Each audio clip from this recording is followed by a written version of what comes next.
대통령으로부터 업무 지시를 받았습니다. 방송통신위원회에서 위원회 안을 만들어 보라. 대통령의 말씀은 더블커트로 말할 수 있는 부분이 지시가 아니라 의견을 묻는 거였다라는 말씀이었고요. 네, 국무회의 참석이 배제된 이진숙 방통위원장 자신은 대통령 지시를 받았다고 주장을 합니다.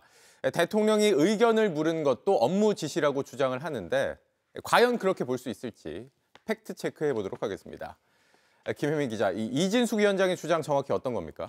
네, 대통령의 지시를 받았다던 이 위원장은 대통령이 의견을 묻는 거였다라고 말했다고 전해지자 자신의 소셜미디어에 지시한 것과 의견을 물은 것은 어떤 차이가 있는지 모르겠다라고 썼습니다. 네. 그러니까 쉽게 말해서 그게 그거 아니냐라는 건데요.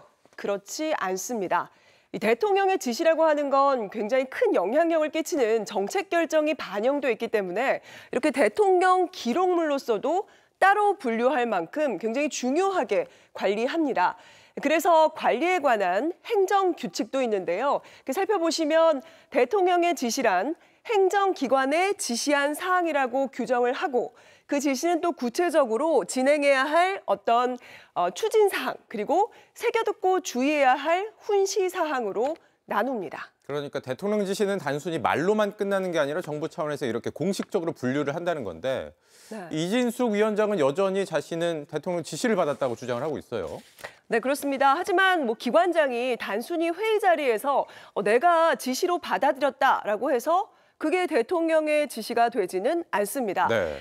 대통령의 지시사항은 시스템으로 전달되고 또 진행되고 마무리되기 때문입니다. 국무회의를 포함한 각종 회의 보고 현장 방문에서 나온 대통령의 이 모든 발언, 그중에 일부를 대통령 비서실에서 대통령 지시사항으로 정리해서 국무조정실로 보내면 국무조정실에서 관련 기관을 지정해서 정부 전자관리 시스템에 등록을 합니다. 그게 공식적인 대통령의 지시가 되는 겁니다. 네, 그러니까 대통령이 이진숙 위원장에게 지시를 한 게 맞다면 네. 이런 다음 절차들이 진행이 됐을 텐데 네네. 그런 게 전혀 없었다라는 거군요. 또 한 가지 따져볼 건 이 위원장이 나는 국무회의에서 발언권이 있다. 내 발언이 왜 문제냐 이렇게 주장을 했는데 이건 맞습니까? 네, 사실이 아닙니다. 국힘에서도 이 대통령이 소위 이틀막을 한 거다라는 비판이 나왔는데요. 한번 들어보시죠. 네. 이진숙 방통위원장이 말할 수 있는 거죠. 예. 말 못할 건 회의에 왜 나왔나요? 네, 국무회의 규정에는 의장, 그러니까 대통령이 필요하다고 인정할 때 발언하게 할 수 있다라고 되어 있습니다. 그러니까 발언권을 얻어야 말할 수 있는 겁니다. 네, 발언권이 있는 건 맞지만 대통령이 하라고 할 때 해야 한다. 알겠습니다. 여기까지 듣겠습니다. 김혜미 기자였습니다.